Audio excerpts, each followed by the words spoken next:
Friends, Joydeep এক্সপ্লোরে আপনাদেরকে স্বাগত জানাচ্ছি। আজকে একটা নতুন ইন্টারেস্টিং ব্লগের সাথে এসেছি। সেই ইন্টারেস্টিং ব্লগটা হলো, এখন আমরা দাঁড়িয়ে আছি শালবনী রেলওয়ে স্টেশন। এই শালবনী রেলওয়ে স্টেশন নিয়ে আজকে আমাদের ব্লগ। তো এখন রাত্রিবেলা, তো আমি অন্য একটা জায়গা যাচ্ছি, কিন্তু যেতে যেতে ভাবলাম যে এখানে ব্লগটা এখন করে নিলেই ভালো হয়, কারণ এটা খুব জরুরি। কারণ আমার বাড়ির কাছাকাছি সব থেকে যে স্টেশন পড়ে সেটা হচ্ছে এই শালবনী রেলওয়ে স্টেশন, বা এটা আমার বলতে পারেন হোম টাউন, হোম বাড়ির কাছের স্টেশন। এই শালবনী রেলওয়ে স্টেশন খড়গপুর আদ্রা ডিভিশনে পড়ে।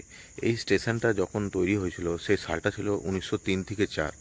তখন যেটা আমি দেখতে পাচ্ছি যে তখন এর নাম ছিল বেঙ্গল নাগপুর রেলওয়ে। মানে ভেবে দেখুন আজ থেকে কত বছর আগে। আর এখন এটার নাম হয় শালবনী রেলওয়ে স্টেশন। এটা খড়গপুর আদ্রা ডিভিশনে পড়ে। আগে এখানে দুটো প্ল্যাটফর্ম ছিল, কিন্তু এখন তিনটে প্ল্যাটফর্ম হয়েছে, 1, 2, 3। আর এখানে ইনোগ্রেশনের কাজ এখনও চলছে। তো স্টেশনটাকে খুব ভালোভাবে সাজানোর কাজ চলছে। এখন অনেকটা প্রায় কমপ্লিট হয়ে গেছে, কিন্তু সেটা কমপ্লিট হতে পুরোপুরি একটু তো টাইম লাগবেই। আপনারা যে এখন যে প্ল্যাটফর্মটা দেখছেন এটা সামনে, তো এটা হচ্ছে 1 নম্বর প্ল্যাটফর্ম ছিল, আর যেখানে মালগাড়িটা দাঁড়িয়েছে ওটা 2 নম্বর প্ল্যাটফর্ম ছিল। কিন্তু নতুন এই প্ল্যাটফর্মটি হয়, তো এটা হচ্ছে 1 নম্বর প্ল্যাটফর্ম করেছে, আর এটা 2 নম্বর প্ল্যাটফর্ম, আর এটা 3 নম্বর প্ল্যাটফর্ম।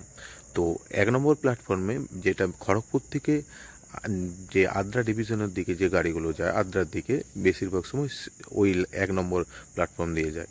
আর 2 নম্বর 3 নম্বর প্ল্যাটফর্মে যেগুলো খড়গপুরের দিকে যায় সেগুলো, তো এবারে বলা যায় না, সে টাইম অনুযায়ী সেটা চেঞ্জ হয়। শালবনী স্টেশনে আমি যেদিকে মুখ করে দাঁড়িয়েছি এটা হলো ডান দিক, আর এটা হলো বাম দিক। তো এই যে ডান দিকটাকে বলে চকতারানি, আর বাম দিকটাকে বলে শালবনী। তো ডান দিকে এই যে এখানে অন্ধকারে এখন আপনারা দেখতে পাবেন, এখানে শালবনী হাই স্কুল আছে, আর ওদিকে শালবনী বাস স্ট্যান্ড পড়ে। সোজা যে গেলেই হবে বাস স্ট্যান্ড। আর এই স্টেশনটা জঙ্গলমহলের একটা অন্যতম স্টেশন। এই স্টেশনের কাছাকাছি জিন্দাল যে জেএসডব্লিউ কারখানা হচ্ছে সেটা আছে, কোবরা ক্যাম্প আছে, তাছাড়া ট্যাক্সাল যেটা বিআরবি বলে সেটাও আছে। তো এই স্টেশনটা তার জন্য খুবই গুরুত্বপূর্ণ। তাছাড়া আমাদের এখানে যে লোকাল মানুষদের সমাগম যাতায়াত করে এই স্টেশনের মাধ্যম দিয়ে, তাছাড়া বাস স্ট্যান্ডেও যায়, কিন্তু বাসে করে থেকে ট্রেনে যাওয়া এখানে মানুষ বেশি পছন্দ করে। এই স্টেশন থেকে বেশিরভাগ ট্রেন যেটা খড়গপুর পর্যন্ত যায় বা হাওড়া যায়, আর তাছাড়া এদিক দিয়ে আপনার আদ্রা, পুরুলিয়া, ধানবাদ সব জায়গায় যাওয়া যাবে।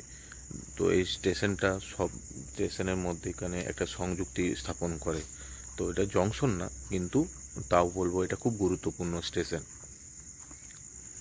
স্টেশনে দুটো ফুট ব্রিজ আছে, একটা হচ্ছে সামনে দেখতে পাচ্ছেন, আর একটা হলো ওই দূরে ফুট ব্রিজ। ওটা স্টেশনের অন্তর্বর্তী ফুট ব্রিজ, আর এটা স্টেশনের বাইরে যেটা দিয়ে এক্সিট করে মানুষ, সেটার জন্য এই ফুট ব্রিজটা তৈরি করা হয়েছে। আর সামনে একদম দেখতে পাচ্ছেন ওই যে কালো কালো টাইপের, ওইখানে cycle stand, motor cycle stand, আপনারা ওইখানে রেখে এই স্টেশনের মধ্যে প্রবেশ করতে পারবেন।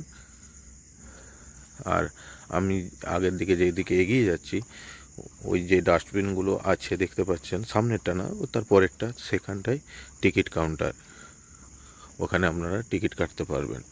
তারপরে পরে আছে একটা খাবারের দোকান আছে, যেখানে চাট থেকে শুরু করে বিস্কিট থেকে শুরু করে সব কিছুই প্রায় পাবেন। কারণ এটা টাউনের মধ্যেখানে, তো তাই তেমন কিছু বড় না, তাই স্টেশনের মধ্যেখানে সেভাবে কোনো রকম দোকান গড়ে ওঠেনি, কিন্তু সাইডে যখন যাবেন সেখানে বিভিন্ন ধরনের দোকান পাবেন, সেটা নিয়ে কোনো টেনশনের কারণ নেই। আর এই স্টেশন প্রচুর পরিষ্কার পরিচ্ছন্ন। এখানে আসলে আপনার মনে হবে না যে গিন গিন ব্যাপারটা, সেই ধরনের ব্যাপার কিছু নেই।